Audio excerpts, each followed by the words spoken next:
Transpose of matrix पढ़ने के बाद आइए आगे बढ़ते हैं और देखते हैं सिमेट्रिक और स्क्यू सिमेट्रिक मैट्रिसेस किसको बोलते हैं। तो पहले देखते हैं सिमेट्रिक मैट्रिक्स क्या होता है। सिमेट्रिक मैट्रिक्स एक ऐसा स्क्वायर मैट्रिक्स होता है जो अपने ही ट्रांसपोज के बराबर होता है।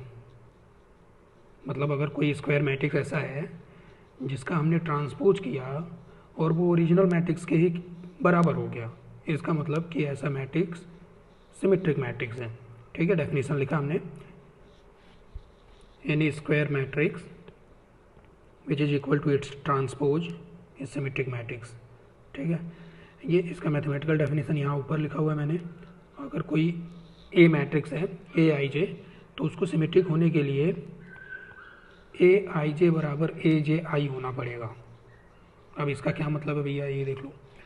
अब मैंने अगर कोई मैट्रिक्स इधर पे लिखा A11 A12 A13 A21 22 23 31 32 33, सही है। ये मैंने कोई 3x3 का मैट्रिक्स लिया है। ध्यान रहे, सिमेट्रिक मैट्रिक्स या skew symmetric matrix square matrix होते हैं। ओके, तो इसका ट्रांसपोज कैसे लिखेंगे हम। अब ट्रांसपोज अभी हमने पिछले टॉपिक में किया था, पहले रो को पहला कॉलम बना दो, A11 A12 A13 A21 A22 A23 A31 A32 A33, सही है। अब अगर A और A ट्रांसपोज क्या है, आपस में इक्वल हैं, अगर A और A ट्रांसपोज आपस में इक्वल हैं, इन दोनों को अगर हम कंपेयर करें तो देखो A21 अभी किसके बराबर है, A12 के बराबर। A13 अभी किसके बराबर है, A31 के बराबर है। A23 किसके बराबर है, A32 के बराबर है। समझ आ रहा है, इसलिए हमने लिखा वो आई और जे वो इंटरचेंज हो जाएगा, रो और कॉलम इंटरचेंज हो जाते हैं, तो उसी को हमने ऐसे लिख दिया ए आई जे बराबर क्या हो गया, ए जे आई। एक और चीज़ देख लो यहाँ पे इम्पॉर्टेंट, ये जो डायगोनल एलिमेंट्स हैं A11 A22 A33, इसके ट्रांसपोज में भी डायगोनल एलिमेंट क्या होते हैं, सेम ही रहेंगे। ट्रांसपोज जब हमने रो और कॉलम को इंटरचेंज किया, डायगोनल एलिमेंट में कोई डिफरेंस नहीं आता है। डायगोनल एलिमेंट का पोजीशन चेंज नहीं होता है, वो अपनी ही पोजीशन पे रहता है। A11 A22 और A33 का पोजीशन देख लो। लेकिन नॉन डायगोनल एलिमेंट आपस में इंटरचेंज होते हैं। कैसे होते हैं, ये जो A21 है वो इधर आ जाएगा, ये दोनों आपस में इंटरचेंज होंगे, ये दोनों आपस में इंटरचेंज होंगे और ये दोनों आपस में इंटरचेंज होंगे। ठीक है, तो सिमेट्रिक मैट्रिक्स में बस इतना याद रखना है कि एक ऐसा स्क्वायर मैट्रिक्स जो अपने ट्रांसपोज के इक्वल हो जाए। मतलब अगर कोई मैट्रिक्स दिया है, पूछा गया सिमेट्रिक है या नहीं, तो तुम उसका ट्रांसपोज करो और देखो ओरिजिनल के बराबर आया है नहीं। अगर बराबर है तो इसका मतलब वो सिमेट्रिक है। ठीक है, ओके। अब कुछ एग्जांपल देख लेते हैं सिमेट्रिक मैट्रिक्स का। ये पहला एग्जांपल लिखा है आइडेंटिटी मैट्रिक्स। तो आइडेंटिटी मैट्रिक्स तो ऐसे होते हैं,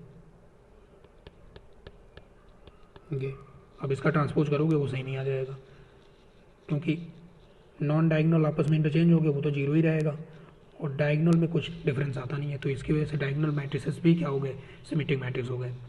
इनके अलावा एक और एग्जांपल यहाँ पे लिख रखा है, डायगोनल एलिमेंट में 1 4 6, और ध्यान से देखो जो मैंने यहाँ पे लिखा है वही एलिमेंट यहाँ पे लिखा है, ताकि ये इंटरचेंज होने के बाद भी क्या रहे, उनकी पोजीशन सेम ही रहे।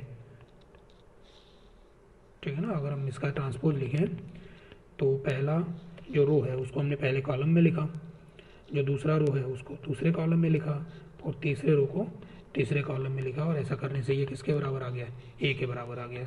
तो ए ट्रांसपोज और ए बराबर हो गया, तो ये सिमेट्रिक हो गया। ठीक है, आपको अगर खुद से बोला जाए ऐसा कोई एग्जांपल लिखो तो कैसे लिखना है देख लो, समझ लो। बोले 2x2 का कोई सिमेट्रिक मैट्रिक्स लिखो, तो डायगोनल में तो भैया कुछ भी लिख दो, एक्स और वाई। ठीक है, इंटरचेंज होने के बाद वो तो अपनी ही जगह पे रहेगा। अब यहाँ पर अगर तुमने जेड लिखा तो यहाँ भी तुम्हें क्या लिखना पड़ेगा, जेड लिखना पड़ेगा। अगर हम 3x3 का कोई मैट्रिक्स लिखना चाहते हैं तो डायगोनल में तो कुछ भी लिख दिया। अब अगर मैंने एक्स यहाँ लिखा तो एक्स यहाँ लिखना पड़ेगा, क्योंकि ये जो 1 2 वाला एलिमेंट है वो क्या बनना चाहिए, 2 1 बनना चाहिए। अगर मैंने यहाँ पे y लिखा तो यहाँ पे y लिखना पड़ेगा, क्योंकि ये 1 3 वाला एलिमेंट है वो 3 1 वाला बन जाएगा, और यहाँ z लिखा तो यहाँ z लिखना। ठीक है, ये सिमेट्रिक मैट्रिक्स हो गया। नेक्स्ट है skew symmetric matrix. Skew symmetric matrix को ऐसे समझो कि अगर कोई स्क्वायर मैट्रिक्स है, उसका हमने ट्रांसपोज लिया और जो ओरिजिनल मैट्रिक्स था उसका नेगेटिव टाइम्स आ गया, ओरिजिनल मैट्रिक्स का नेगेटिव टाइम्स अगर ट्रांसपोज हो जाए तो ऐसा square matrix skew symmetric matrix कहलाएगा। ठीक है, मैथमेटिकली इसको हमने ऐसे लिस्ट किया है कि हमें पता है कि ट्रांसपोज करने से ए आई जे एलिमेंट जो है वो ए जे आई बन जाता है, तो वो दोनों एक दूसरे क्या होना चाहिए, नेगेटिव होना चाहिए। ठीक है, ये उसकी मैथमेटिकल डेफिनेशन है और ये इंग्लिश वाली डेफिनेशन यहाँ लिखी है। ओके, अब एक बड़ी इंपॉर्टेंट बात है इसमें स्क्यू सिमेट्रिक में, स्क्यू सिमेट्रिक में जितने भी डायगोनल एलिमेंट होंगे वो सबके सब जीरो होंगे। क्यों होंगे? बड़ा आसान है, देखो, क्योंकि डायगोनल एलिमेंट के लिए हमें पता है कि आई और जे दोनों क्या होते हैं, सेम होते हैं। तो ये तो डेफिनेशन है स्क्यू सिमेट्रिक की, ए आई जे बराबर माइनस ए जे आई। अगर हम डायगोनल एलिमेंट की बात कर रहे हैं तो आई और जे क्या रहेगा, बराबर रहेगा। इसका मतलब कि जे की जगह पे क्या लिख सकते हैं, आई लिख सकते हैं, तो ये बन गया। अगर मैं इसको राइट हैंड साइड को लेफ्ट हैंड साइड में लेके आऊँ तो 2ai बराबर क्या आ गया, 0, और यहाँ से ai बराबर क्या हो गया, 0।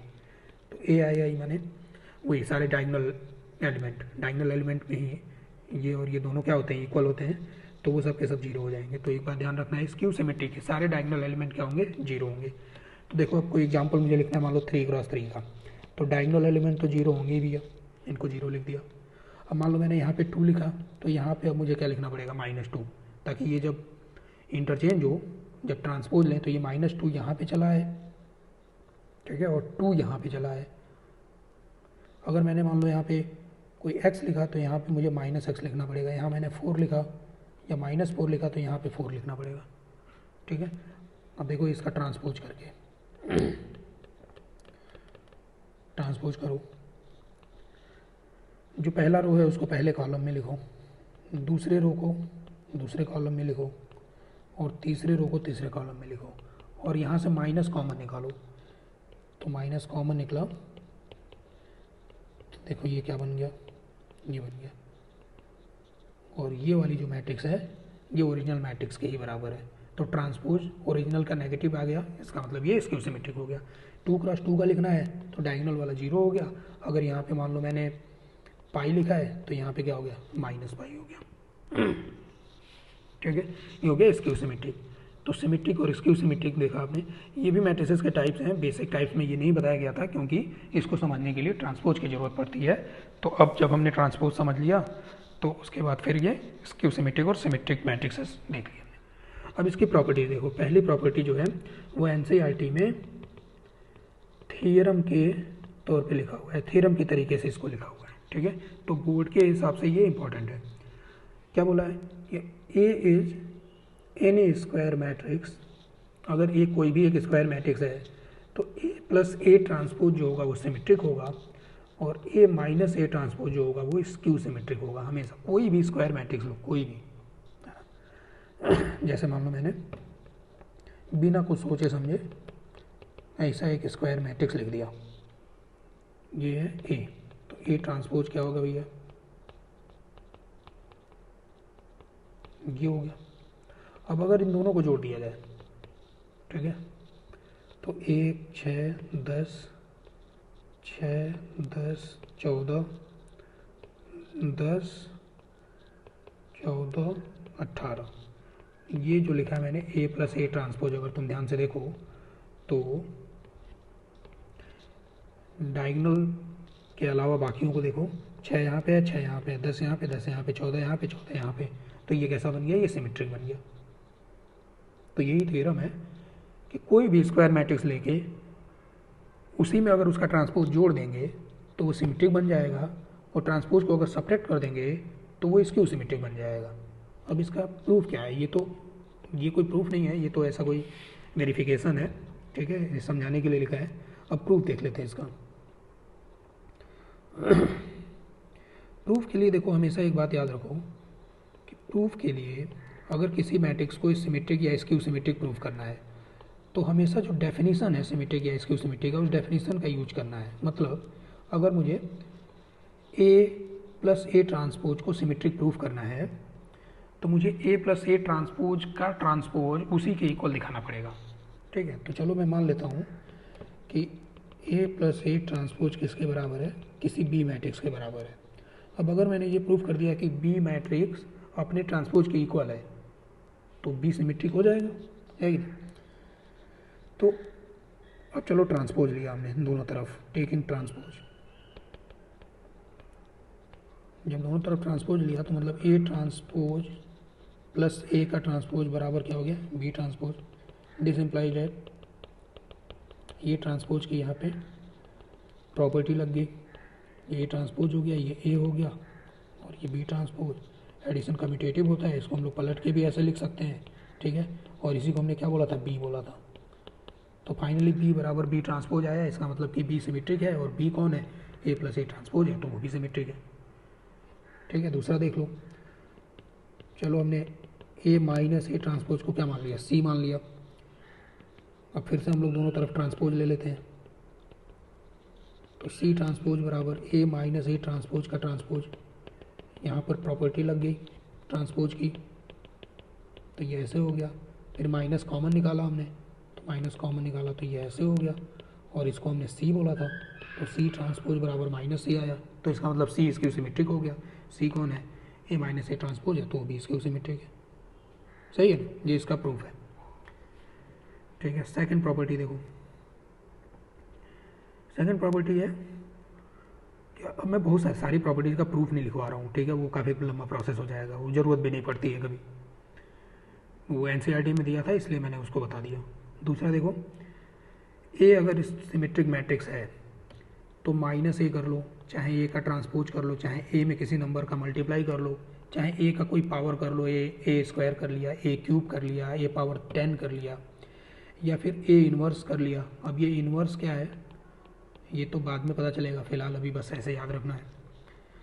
या फिर बी ट्रांसपोज इंटू ए इंटू बी ऐसे कर लिया, बी कोई भी एक मैट्रिक्स है, हाँ। ये सब भी क्या होंगे, सिमेट्रिक। अगर ये सिमेट्रिक है तो ये सारे मैट्रिक्सेस भी सिमेट्रिक होंगे, ठीक है। थर्ड प्रॉपर्टी क्या है, अच्छा ये सेकंड वाली प्रॉपर्टी जो है ये आप खुद वेरीफाई कर सकते हो, है ना।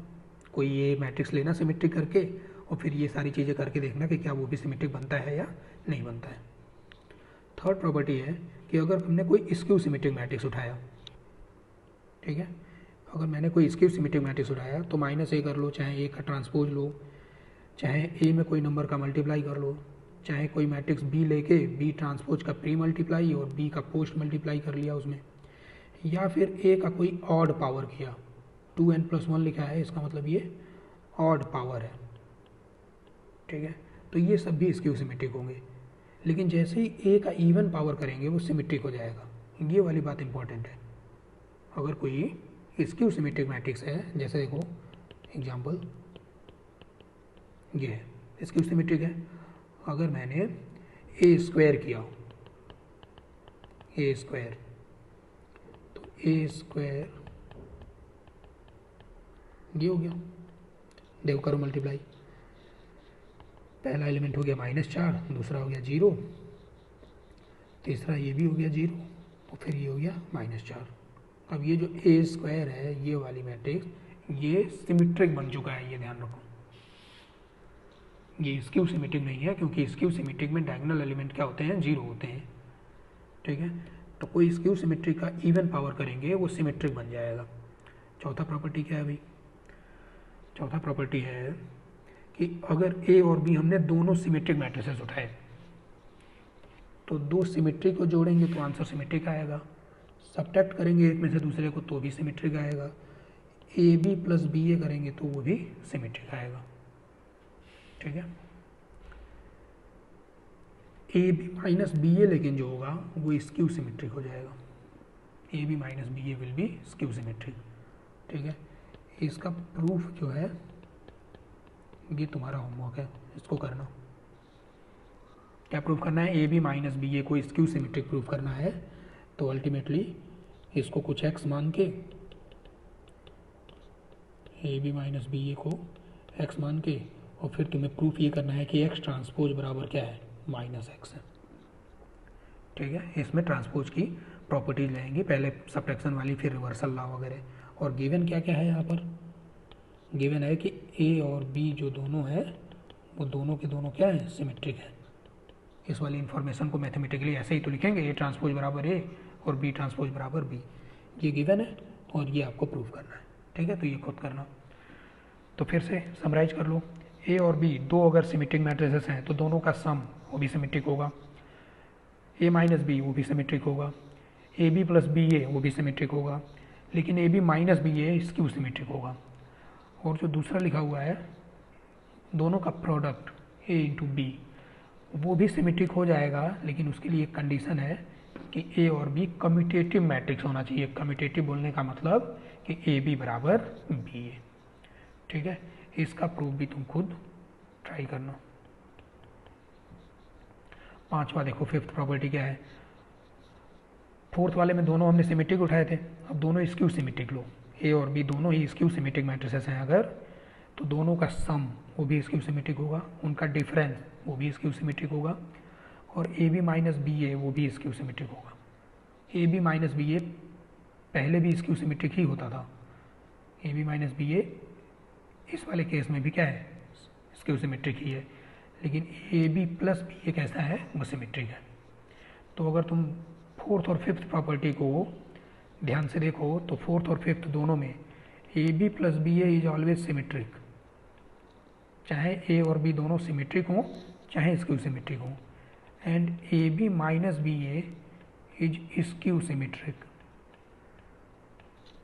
चाहे ए बी दोनों के दोनों सिमेट्रिक हों या स्क्यू सिमेट्रिक हों, ठीक है। तो इनका प्रूफ आप करना खुद ही, ये होमवर्क है। एक और आखिरी प्रॉपर्टी है, ये भी एनसीईआरटी में एक थ्योरम के तरीके से लिखा है, तो बोर्ड पॉइंट ऑफ व्यू से ये इम्पॉर्टेंट है।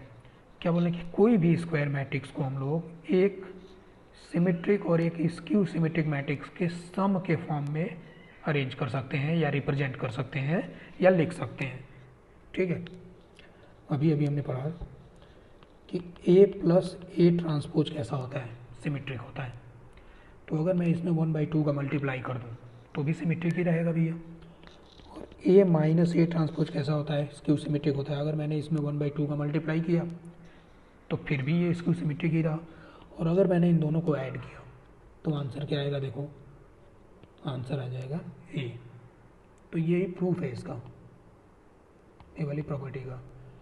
ये वाला जो हिस्सा है ये सिमेट्रिक है और ये वाला जो हिस्सा है ये स्क्यू सिमेट्रिक है। और ए कोई भी एक स्क्वायर मैट्रिक्स है। किसी भी स्क्वायर मैट्रिक्स को हम लोग एक सिमेट्रिक और एक स्क्यू सिमेट्रिक मैट्रिक्स के सम के फॉर्म में लिख सकते हैं। अब ये 4 नंबर का क्वेश्चन पूछा जाता है बोर्ड एग्जाम में, ठीक है। अभी देखेंगे एग्जाम्पल कैसे होगा। तो आओ कुछ क्वेश्चन करा जाए। पहला question, what is the maximum number of distinct elements required to form a symmetric matrix of order 10। 10 order का सिमेट्रिक मैट्रिक्स है। तो 10 ऑर्डर बोलने का मतलब कि 10 क्रॉस 10। तो यहाँ पे ऐसा डायगोनल में 10 एलिमेंट लिखे होंगे, ठीक है। और मुझे ज़्यादा से ज़्यादा maximum number of distinct element चाहिए, ज़्यादा से ज़्यादा अलग अलग एलिमेंट डालने हैं। तो इन डायगोनल में 10 एलिमेंट सब के सब डिस्टिंक्ट रख लो, तो 10 तो यही हो गए। इसके अलावा देखो टोटल कितने एलिमेंट है अपने पास में, टोटल 100 एलिमेंट्स हैं। 10 तो डायगोनल में आ गए, तो 45 इधर बचे और 45 इधर, है कि नहीं। 100 माइनस 10/2, 90/2 45। तो अब सब अलग अलग रखना है और मैक्सिमम रखना है। तो ये सारे 45 जो हैं इन सबको डिस्टिंक्ट अगर रख लिया जाए, तो अगर मैंने इधर मान लो x रखा, तो यहाँ पर तो x रखना हमारी मजबूरी है, क्योंकि मुझे कैसा बनाना है, सिमेट्रिक मैट्रिक्स बनाना है। अगर मैंने मान लो यहाँ पे y रखा तो यहाँ पर तो y रखना मजबूरी है। तो इधर जो 45 डिस्टिंक्ट एलिमेंट रखेंगे वही के वही 45 एलिमेंट यहाँ भी आ जाएंगे। बात समझ रहे हो। तो डिस्टिंक्ट एलिमेंट कितने हुए भाई, अब ये डिस्टिंक्ट थोड़ी हुआ, ये तो दोनों सेम ही हुआ ना, तो इसको एक ही मानेंगे, y और y एक ही मानेंगे। तो 45 ये हो गया और 10 डायगोनल वाले, कितना आंसर हो गया 55। दूसरा देख लो, दूसरा वही जो 6th वाली प्रॉपर्टी थी, जो 4 नंबर का क्वेश्चन पूछा जाता है, वो प्रॉपर्टी है। एक स्क्वायर मैट्रिक्स दिया हुआ है बोल रहे हैं कि इसको एक सिमेट्रिक और स्क्यू सिमेट्रिक के सम के फॉर्म में लिखो। तो हमने क्या किया, इसको ए बोल दिया, इसको मैंने ए मैट्रिक्स बोल दिया। अब मुझे क्या लिखना है, ए ट्रांसपोज लिखना है। तो ए ट्रांसपोज लिख लेते भाई, फर्स्ट रो को फर्स्ट कॉलम बना दिया, सेकंड रो को सेकंड कॉलम बना दिया, थर्ड रो को थर्ड कॉलम बना दिया। सही है ना। अब मुझे पता है कि ए प्लस ए ट्रांसपोज क्या हो जाता है, सिमेट्रिक हो जाता है। और इसमें 1/2 का मल्टीप्लाई कर दें तो भी सिमेट्रिक रहेगा। तो 1/2 टाइम्स इन दोनों को जोड़ लेना है। तो जोड़ लो, जोड़ना तो बड़ा आसान है। 0 + 0, 1 + 4 - 1 + 3, 4 + 1 - 3 - 3, 4 - 3, 3 - 1 -3 + 4 एंड 4 + 4। ठीक है ना। अगर तुम ध्यान से देखो तो ये सिमेट्रिक मैट्रिक्स लिखा है। जो ये एलिमेंट है सेम है, 2 2 सेम है, 1 1 सेम है। सही है। इसका ट्रांसपोज लेके देख सकते हो, वो इसी के बराबर आएगा। और क्या करना था हमें, ए माइनस ए ट्रांसपोज कर लेना था। तो ये इसमें से इसको सब्ट्रैक्ट कर लो। 0 - 0, 1 - 4 - 1 - 3, 4 - 1 -3 - 3, 4 - 3, 3 - 1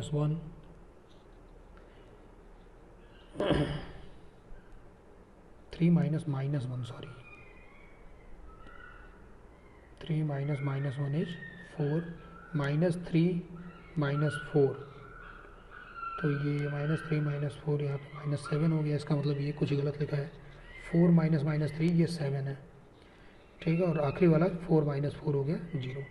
तो देखो ध्यान से, अगर तो यहाँ पर भी डायगोनल एलिमेंट सारे 0 आ गए, और बाकी जो नॉन डायगोनल है ए आई जे वो -AJI है। तो ये वाला स्क्यू सिमेट्रिक है, स्क्यू सिमेट्रिक। सही है ना। तो वो जो हमारा ए मैट्रिक्स था उसको हमने इस तरीके से रिप्रेजेंट कर दिया, 0 5 2 5 - 6 1 2 1 8 और 0 - 3 - 4 3 0 7 4 - 7 0। ये आंसर हो गया। मर्जी है तुम्हारी, ये 1/2 को अंदर मल्टीप्लाई भी कर सकते हो या ऐसे भी लिख सकते हो, बस इतना लिख के छोड़ देना है। तो ये जो ए मैट्रिक्स था, एक सिमेट्रिक मैट्रिक्स और एक स्क्यू सिमेट्रिक मैट्रिक्स के सम के फॉर्म में रिप्रेजेंट हो गया। ठीक है, डन। आखिरी क्वेश्चन क्या है, ए मैट्रिक्स दिया है, बोल रहे हैं ये सिमेट्रिक है। बी मैट्रिक्स को बोल रहे हैं ये स्क्यू सिमेट्रिक है। तो ए इंटू बी का ट्रेस बताओ। क्या ए इंटू बी का trace of A into trace of B होगा? मैंने पहले ही समझाया था, ऐसा ज़रूरी नहीं है। तो इस तरीके से नहीं करेंगे कि ए का ट्रेस अलग से लिख लिया, बी का अलग से और मल्टीप्लाई कर दिया। नहीं, पहले हमें क्या करना पड़ेगा, first we have to find A into B. उसके लिए ए चाहिए और बी चाहिए। ठीक है, तो देख लेते भाई। अब ए बोला है सिमेट्रिक है, तो ए अगर सिमेट्रिक है इसका मतलब कि बी किसके बराबर है, -1 के। सी किसके बराबर है, 8 के। और ए किसके बराबर है, 2 के। तो ए बी और सी का वैल्यू मिल गया। इसका मतलब ए मैट्रिक्स आ गया अपने पास 3 2 -1 2 5 8 एंड -1 8 2। ये हो गया ए। अब आते बी के ऊपर। बी बोल रहे हैं कि स्क्यू सिमेट्रिक है, तो यार डायगोनल एलिमेंट तो 0 होने चाहिए। तो डी बराबर 0, ई बराबर 0, एफ बराबर 0। सही है। और क्या होना चाहिए, ये दोनों एक दूसरे का नेगेटिव होना चाहिए। b - a बराबर -3। सही है। अब b का और a का दोनों का वैल्यू देख लो। b - a बराबर -3, वो तो है ही। तो b - a की जगह पे -3 रख लिया। इस a की जगह पे अब क्या आ जाएगा, 2 आ जाएगा। और यहाँ पर क्या आ जाएगा, -6 आ जाएगा। तो इसकी वजह से फिर हमारा b मैट्रिक्स हो गया। डायगोनल में तो 0 आ गया, यहाँ 3 है तो यहाँ -3 होना ही है, यहाँ -2 है तो यहाँ 2 होना चाहिए, और यहाँ 6 है तो यहाँ -6 है। ठीक है। तो ए मैट्रिक्स लिख लिया हमने, बी मैट्रिक्स लिख लिया। अब आपको ये करना है, ए लिखना है, बी लिखना है, और ए इंटू बी लिख लेना है, फिर जो डायगनल आएगा उनको जोड़ के उसका ट्रेस बता देना है। ठीक है, तो ये खुद कर लेना। Okay, thank you.